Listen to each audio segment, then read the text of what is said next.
So guys, alamin po natin ang balita ngayon tungkol po sa pananalasa ng bagyong dumaan sa atin, itong Karina, na sa international name mga sangka is Gamey.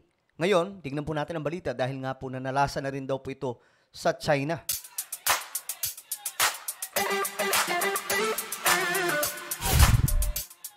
So hello guys, what's up? This is me, Sangkay Janzan. I'm back for another vlog today.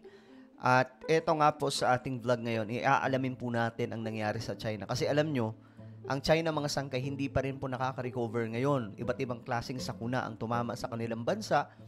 At maging itong mga pagbaha mga sangkay, walang tigil no, sa kanila. Ngayon, wala nang tigil yung mga pagbaha doon mga sangkay. Tumama pa po itong itong international name na itong napakalakas na bagyo. Itong Karina or Gamey. So, alamin po natin ang balita. But anyway, guys, pag-subscribe po muna yung ating YouTube channel. Ayan, mga sangkay, sa baba ng video na to, makikita nyo po yung subscribe button. Pindutin nyo lamang po yan, tapos i-click nyo yung bell at i-click nyo po yung all. Dahil dito mga sangkay, malapit na po tayo makarating sa 1.26 million subscribers. So, parami po tayo ng parami. Ang bilis po, no? Kaya naman, i-subscribe muna. Sa mga nanonood naman po sa Facebook, i-follow nyo po yung ating Facebook page. At ito, may papagawa lamang po ako sa inyo saglit. Sa mga nanonood sa Facebook, sundan nyo lamang po ako. So, inyong nakikita mga sangkay sa screen, ito po ay sample video lamang. Ngayon, gawin nyo po ng aktual. Sa inyong mga cellphone, i-check nyo po. Ito mismong video na to, sa itaas, mayroon po kayo dyan makikitang 3 tuldok. Then, pindutin nyo po yung 3 tuldok. May lalabas po dyan na show more. Pindutin nyo po yung show more. At kapag napindot nyo na, ayun, tapos na po yun. I hope na nasundan po ng lahat mga sangkay. No? Ngayon, ito, pag-usapan po natin, itong matinding tawag dito, problema ngayon ng China na halos ayaw po silang tigilan. Diyos mo yung marimar, nakaraan pa po ito mga sangkay, itong nangyayari sa kanilang bansa na walang tigil na mga pagbaha. At ito na naman, itong tumama sa atin na nakapinsala po ng husto, tumama din po sa kanila. Ayan, Typhoon Gamey hits China after raising Taiwan. So, tingnan po natin ang nangyari kung kahalintulad din ba dito sa Pilipinas yung nangyari sa kanila. Kasi, di ba, nagrereklamo tayo kasi sinasabi ng iba, kakulangan daw po ng flood control system. Kaya bumaha. Pero, mga sangkay, ako, naniniwala kong hindi.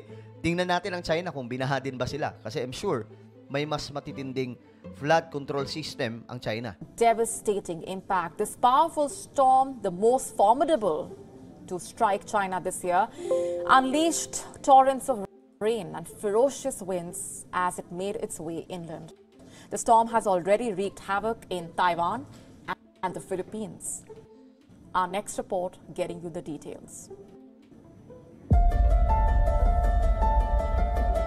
When Gamey made landfall in Fujian's Putian city, it was packing winds. Grabe, ang dami rin palang nadali sa Pilipinas. Ayan po, tingnan nyo na lang mga sangkay. 32. Nakakalungkot, no? Kami po ay nakikiramay sa mga pamilyang naiwan ng mga kaanak nila mga sangkay na natangay nitong napakalakas na bagyo dito sa Pilipinas. Na ngayon, nandun na po sa China.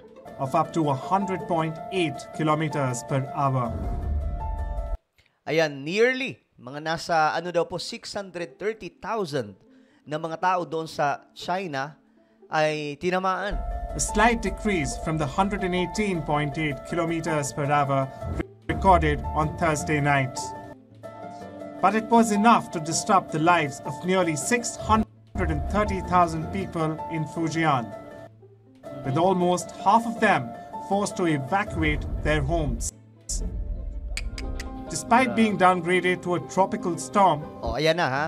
Ito ha. May mga mga sangkay, may mga flood system sila, flood control system, but look at that, mga sangkay. Tingnan nyo, baha pa rin, di ba? Gamey's expansive cloud bands continue to pose a significant flood risk, particularly to central China's rivers already swollen from summer rains. In anticipation of Gamey's arrival, President Xi Jinping chaired a special meeting of the Communist Party's Politburo Standing Committee on Flood Control. Ayan na, flood control na naman po ang pinag-uusapan. The directive was clear. Protect lives and prevent reaches of major rivers and the collapse of key reservoirs. As per reports, 72 townships across Fujian experienced accumulated precipitation exceeding 250 millimeters. With the levels in some areas Ayan, makikita nyo mga sangkay, di ba? reaching as high as 512.8 millimeters. Grabe. Gami's journey doesn't end in Fujian. The storm is expected to push into Jiangxi province, home to China's largest freshwater lake. So, ngayon pala mga sangkay, nag-uumpisa pa lang ito sa China. So, I hope na masundan po natin kasi alam nyo, kawawa po talaga yung nangyari sa China eh. Alam ko mga sangkay, galit po yung marami sa atin dahil po sa ginagawa ng government ng China sa West Philippine Sea. Pero ang pinag-uusapan kasi natin dito, itong wala naman, hindi naman po kasali yung communities nila. Sabi pa nga po ng kaibigan ko na napapadala sa China, yung mga Chinese daw po na yung mga common lang po ng mga Chinese people, wala daw po problema. Hindi nga po nila alam yung itong problema natin na sigalot, mga sangkay, dyan sa West Philippine Sea. So, tayo-tayo lang daw po yung, minsan, ang pangit lang kasi dinadamay po natin yung komunidad mismo ng China. Actually, itong mga taong to daw, mga sangkay, hindi daw po nila masyadong iniintindi itong problema dyan sa West Philippine Sea. Pero kapag ka mayroong mga sangkay, ang problema rin po sa ating mga Pinoy, sobra nating inis, nadadamay po yung iba. So, alam nyo, yung China, mga sangkay, malagupong bansa. Pero hindi po kinakaya ng kanilang flood control. Especially, itong pinapakita ngayon, itong gamey pa lang. Hindi pa po ito mga sangkay, yung mga nakaraan pa, na hanggang ngayon ay nagpapatuloy na mga sakuna doon sa China. No, so we have to, kumbaga maging makatao po tayo. Kasi alam naman po natin mga sangkay na pwedeng mangyari din po yan sa sarili nating bansa. Poyang. Forecasts indicate that up to 10 provinces could feel Gami's impact, including Henan, the central province with over 100 million residents. Grabe, oh. So, tingnan nyo mga sangkay, ang nangyayari. Looking ahead, Gami's effects are Ito sa Pilipinas to. Kita nyo naman. Pinakita sa Pilipinas, may nakalagay pa babala. anticipated to stretch as far north as Jilin and Liaoning provinces, both still recovering from the recent severe summer storms. Yun ang matindi, mga sangkay. Nagre-recover pa lang daw po yung China, tapos eto na naman may paparating. Kumbaga, tatama pa lang pala itong napakalakas na bagyo. Pagkatapos ng Taiwan, papasok na po sa kanilang bansa. Ngayon, ang problema, nagre-recover pa lang sila after po ng talagang namang higanteng pagbaha sa kanila nakaraan lamang. That caused overflowing rivers and waterlogged cities. Earlier this week, Gami's wrath was felt in Taiwan, where it claimed dozens of lives and exacerbated seasonal rains in the Philippines. In Taiwan, Gami inundated multiple cities and towns, injuring over 700 people and killing 7. Grabe, no? The storm even sank a firefighter off Taiwan's coast.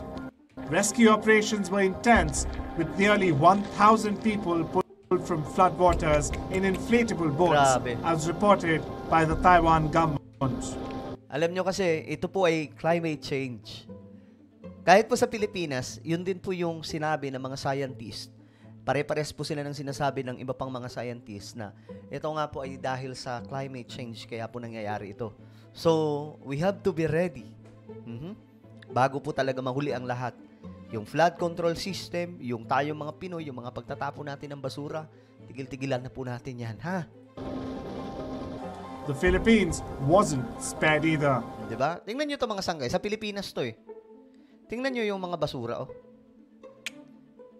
Yan ang dahilan bakit sobrang baha. Maliban po siyempre sa climate change. Yung isa sa dahilan, yung mga basura po nating mga Pinoy.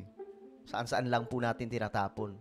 The storm left 32 people dead, prompting Manila to declare a state of calamity. after extensive flooding. Grabe, oh, tingnan nyo. Tingnan nyo tong basura, di ba? Sa Pilipinas po yan. Alam nyo, dismayang makita ito sa ating bansa. Sana maging aral po ito sa ating mga Pinoy na hindi na po tayo umantong sa pagiging balahura ulit. Kasi nasa punto po tayo na may climate change ngayon. Okay? Additionally, a marine tanker carrying industrial fuel sank in the turbulent seas of the Philippines, adding an environmental crisis to the humanitarian one. Okay, so ngayon, ang China daw po mga sangkay ay naghahanda na sa paparating na malakas na bagyo. Ito po ay dumaan sa atin itong Gamy. Ngayon, tingnan po natin, alamin po natin sa mga update po mga sangkay anong mangyayari. Anyway, ano po ang inyong komento? Meron po akong isang YouTube channel. Makikita nyo po ito sa YouTube. Hanapin nyo lamang po mga sangkay. Sangkay Janjan Daily. Dito po ako nag-upload ng mga vlogs natin. Alright? So hanapin nyo po ito sa YouTube. Then click the subscribe, click the bell, and click all. Ako na po ay magpapaalam. Mag-iingat pong lahat. God bless everyone.